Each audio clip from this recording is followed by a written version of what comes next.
de todo tamaño. Después acá tenemos otra caja en el medio, que tenemos desde gigantescos cinceles planos para modelar grandes volúmenes o esculturas, o grandes planos cincelados, planos más chicos, rectos más chicos, trazadores grandes, gotas, picadores, pelitos, ralladores, planos rectos, punzoneras, escarpillos.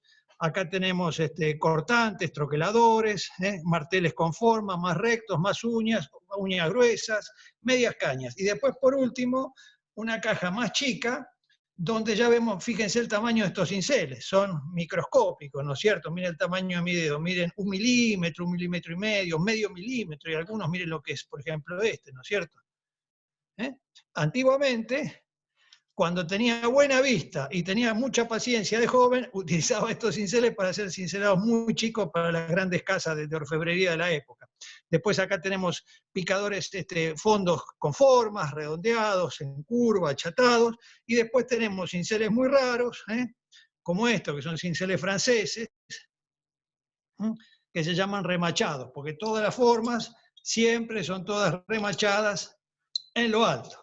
Son cinceles muy curiosos, muy raros de ver hoy día, ¿no es cierto? Que bueno, muchos de estos los heredé de aquella época, de estas casas. Después acá tenemos mis escarpillos,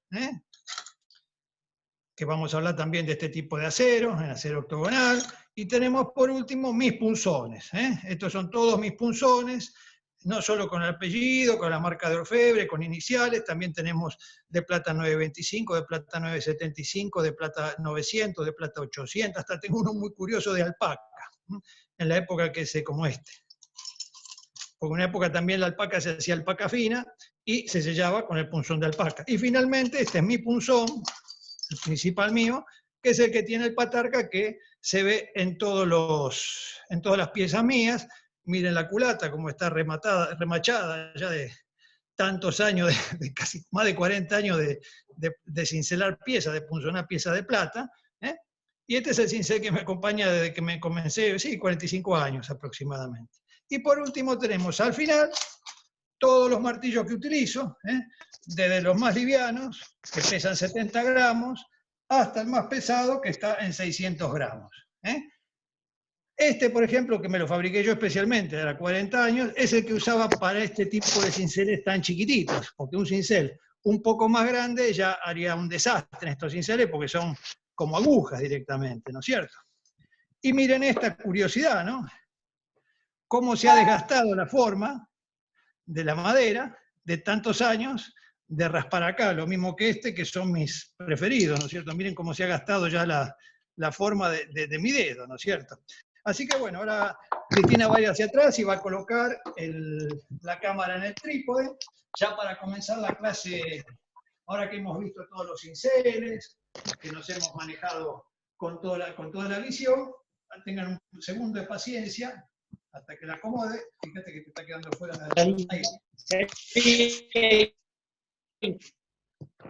ahí está. Perfecto. Necesito que me digas si me ven bien en este momento que hemos acomodado la cámara. Perfecto, Emilio. Bueno, muy bien. Bueno, entonces sí, gracias Cristina. Entonces sí, vamos a empezar ahora con el tema de los cinceles. Bueno, primero vamos a denominar los cinceles, las principales familias.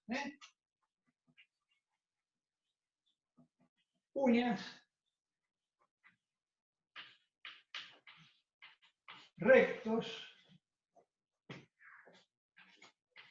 planos, fondos,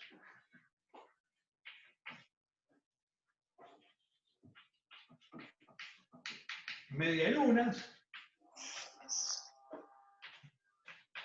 picadores, trazadores, gotas,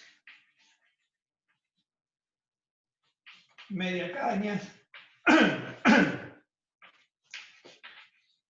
troqueles, marteles, ovalados, caballitos,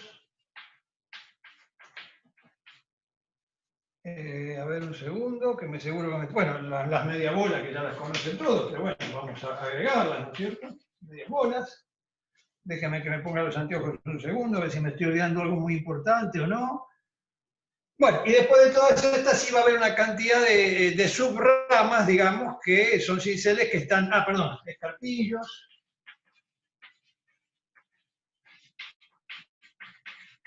Bueno, si me olvido alguno, para no perder tiempo, después lo agrego. Bueno, primero, las uñas. La uña tradicional en nuestra escuela, más o menos es esta. Se llama uña porque imita precisamente la forma de la uña. Es decir, tenemos la parte interna que es recta y la parte exterior que es curva. Entonces, esta curva nos permite a nosotros, cuando estemos avanzando con nuestro cincel uña, ir avanzando sin dejar la pequeña sombra o la pequeña marca que haría si usáramos un cincel recto, por ejemplo, ¿no es cierto? Y que luego, cuando vamos a venir a la contracurva, ahí vamos a girar el cincel para que tenga la inclinación hacia el otro lado. Así que básicamente, esta forma curvada levemente, acá está exagerada, ¿no es cierto? Sería más chatita. Así sería. Esta forma lo que permite, al estar redondeado a un lado, es acompañar la elíptica de la línea que tenemos que cincelar. Y acá sí tenemos varios temas. Cuando usemos esta uña vamos a tener que tener cuidado de que la uña no sea demasiado larga con respecto a la curva de la elipse. ¿Por qué? Porque si no, al ser demasiado larga, la concavidad que tiene esta forma no serviría de nada porque es demasiado largo la pisada e igual nos dejaría la marca. Y por el contrario, si usamos una uña un poco corta, nos dejaría la típica marca como el pasito, ¿no es cierto? Porque es una uña demasiado corta para la extensión de la elíptica que tenemos que marcar. Después de esta uña surge otra forma, que es la media caña, que por ahí le anoté, que es como si fuera esta, pero más marcada, que la vieron por ahí. Estas básicamente, ¿para qué son? Para dejar marcas. Cuando uno quiere hacer un festoneadito. Sé que muchas veces este tipo de media cañas, cuando no son tan abruptas, se usan como uñas, ¿no es cierto? Pero en nuestro caso tendría el inconveniente que este tipo de curvatura determina cuál es el tipo de curvatura de elíptica de la forma que podemos usar, ya que si esta uña curvadita, quisiéramos usar una elíptica más grande, ya no nos serviría, porque las puntas estarían dejando marcas. Es decir, que este tipo de uñas que nosotros las usamos como marcadores simplemente, como martelado, en otras escuelas se utiliza para cincelar, pero siempre para cincelar dentro del radio que permita, ¿no es cierto?, la curvatura dada por la lima en esa uña. Bueno, después tenemos los rectos. De los rectos se abren infinidad de formas, ¿no es cierto? Vamos a dar las básicas. ¿El recto cómo sería? Un recto tradicional tendría esta forma. Es decir, que si uno lo ve de sección, el corte de sección es derecho. Por eso se llama recto, porque el punto de apoyo es recto. Lo que varía es el perfil que tiene forma de cúpula. Estos rectos son aconsejados para todo lo que sea el trazado de surcos o, por supuesto, si uno está repujando una pieza, para todo lo que sea repujado, ¿no es cierto? Entonces, dentro de este tipo de elementos, vamos a tener grandes cantidades de variaciones, desde cinceles que tengan 2 pulgadas de largo hasta cinceles, como les mostré, ínfimos que miden menos de 1 milímetro. Es decir, lo que nosotros buscamos es cubrir todo el amplio espectro que tengan las necesidades en nuestro oficio. De estos rectos surgen 2 familias, que no sé si la anoté. Sí, trazadores, ¿ven? Sería la misma forma, solo que muy finito.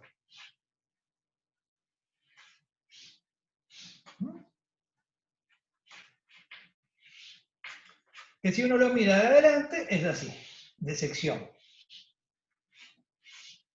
Al ser tan finito como si fuera la punta de un destornillador, pero redondeado nos permite, como su nombre lo indica, producir trazos más gruesos, es decir, como la uña para cualquier superficie elíptica, para cualquier forma elíptica, el recto, como su nombre lo indica, es para tirar rectas. Entonces, cuando nosotros usamos rectos podemos usar los trazadores o los repujadores o los gruesos que se usan también para hacer este mismo trazo, supónganse, después lo vamos a analizar cuando veamos piezas en otra clase, ¿no es cierto?, fotos de piezas, cuáles son los principales usos. Y dentro de esta familia de los rectos, que incluyen los trazadores, también tenemos las medialunas, ¿no es cierto? Las medialunas, ya todos ustedes los que están en la escuela las conocen, ¿eh?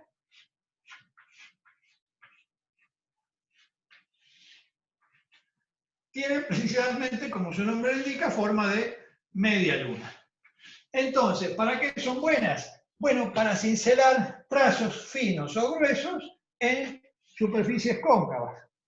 Si yo en una superficie cóncava, imagínense un bowl, o una venera, o un vernegar, cualquier superficie que sea cóncava, una conchilla, uso un cincel recto, ¿qué va a pasar?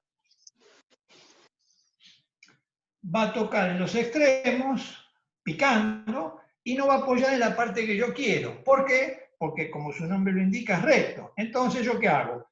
Hago una forma redondeada, de media luna, para que asiente perfectamente en la superficie cóncava que tenemos que cincelar.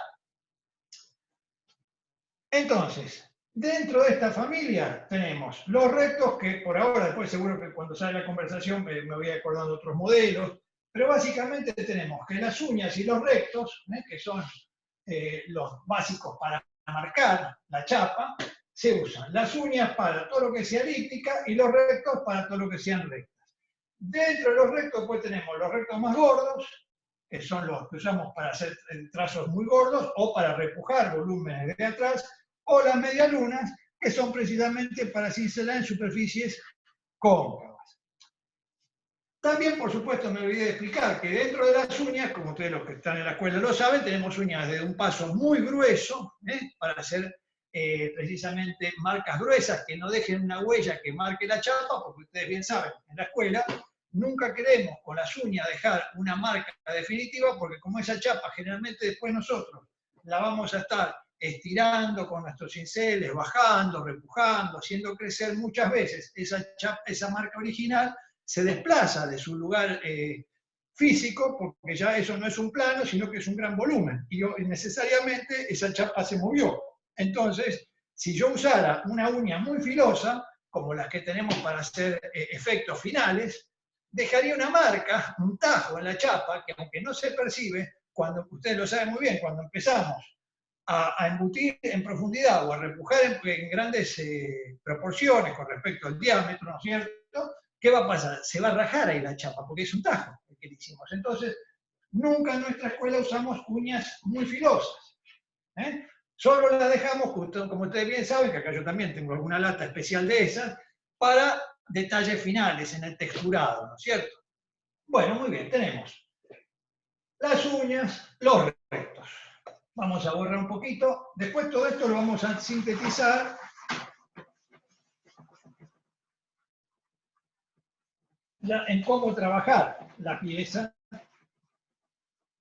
Después hablamos de los planos. Los planos, como su nombre lo indica, son cinceles absolutamente planos en su superficie,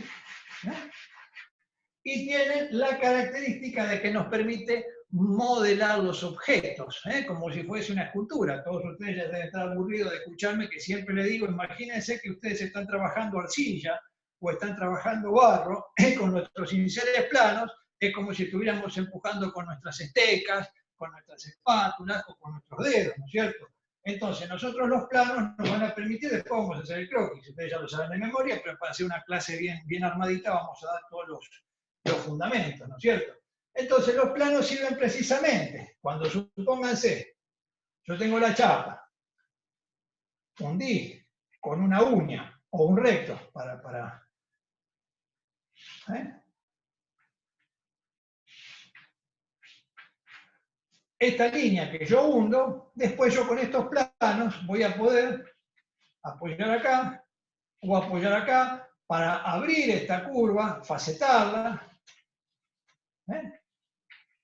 O cualquier forma que a mí se me ocurra. Y si yo incluso después con los planos quiero a estas facetas redondearlas, que es como hacemos generalmente, porque ustedes saben bien cómo hacemos nosotros. Primero estructuramos geométricamente la pieza como si fuese una piedra preciosa, cualquier dibujo, cualquier hoja, qué sé yo. Después, cuando queremos eliminar parte de esa rigidez para darle más plasticidad, ¿qué hacemos? Con los mismos planos, pues redondeamos. Y nos queda la figura estructurada, pero al mismo tiempo suave, ¿no es cierto? Que parezca más lo que es la naturaleza cuando se trata de un elemento natural. Y por supuesto, de estos hay, como han visto acá, desde cinceles como este, que mide 2 pulgadas, hasta cinceles, a ver si tengo alguno chiquito, alguna lata, si la veo. Sí, claro, está. Muy pequeñitos, y después acá en los especiales, y los tengo los más chiquitos, que son nada, que ni se ven, ¿no es cierto? Pero le digo, esto se usaba en una época, miren estos planos. No sé si se alcanza a apreciar el tamaño de ese plano, ¿no es cierto? Entonces, pero esto se hacía para bajorrelieves, para medallas, para monedas, cuando se hacían los puños originales, en fin, cosas que pasaron hace 40 años, ¿no? Entonces, los planos, como de todos los cinceles, hay de todas medidas. Después pasamos a los fondos, que están muy emparentados con los planos. ¿Por qué? Porque un fondo no es otra cosa que un plano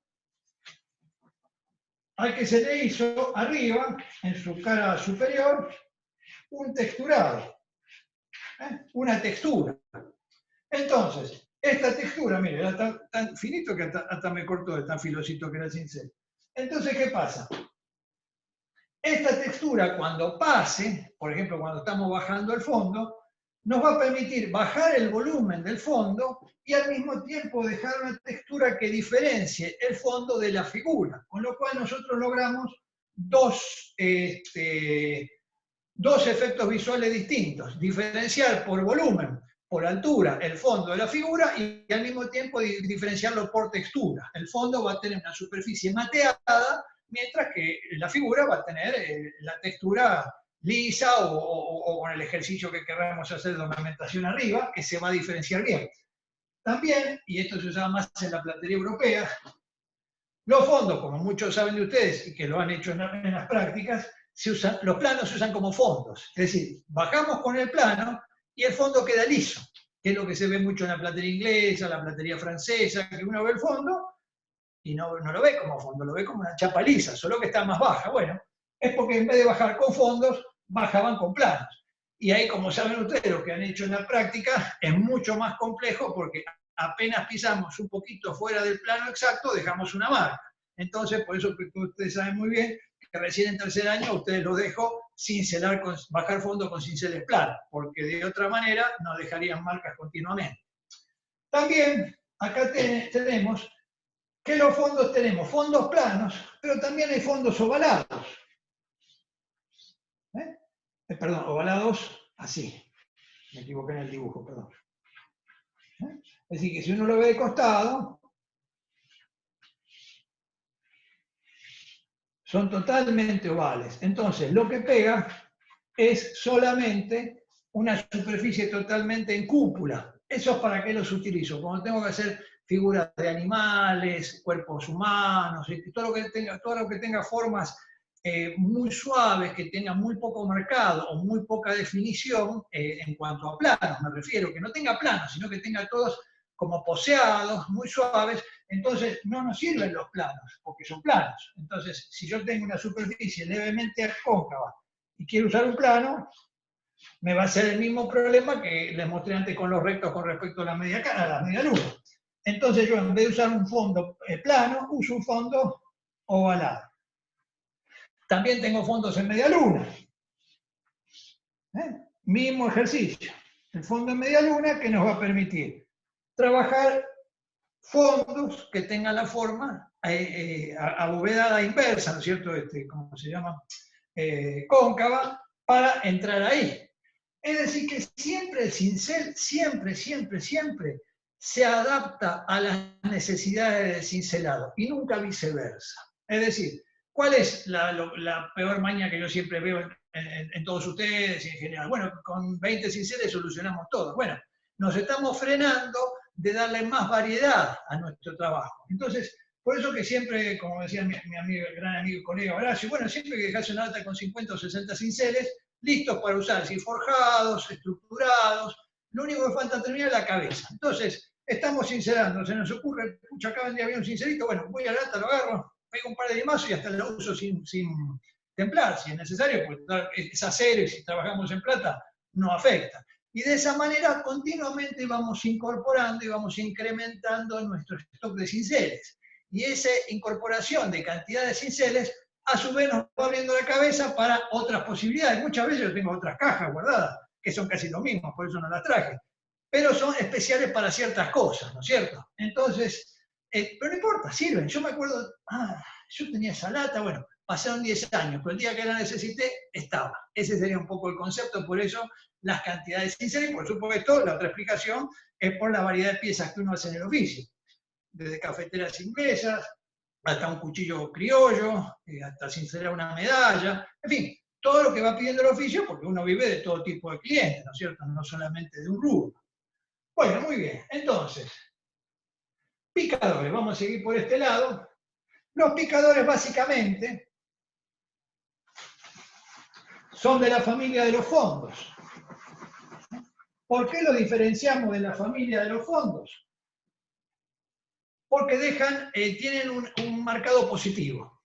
¿Qué quiere decir esto? Que el fondo tiene un marcado negativo, ¿no es cierto? Yo lo único que hago un plano, le hago rayitas, ya sea con escarpillos o con cinceles o con sierritas, pero todo es para abajo, todo es embutido. Los picadores, como su nombre lo indica, pican la superficie. Entonces generalmente lo que tienen son bolitas que sobresalen. ¿Eh? O como si fuera un recto, ¿no es cierto? Un trazado recto. Y en la superficie le hemos dejado como pequeños dientitos que van a dejar efectos. Ya los picadores ya no son una técnica constructiva del objeto, sino que ya es una técnica de la parte ornamental. ¿Qué quiero decir con esto? Que nosotros tenemos en un cincelado dos etapas fundamentales. La forma estructural del objeto, vamos a ponerlo, la forma estructural, y por otro lado, el detalle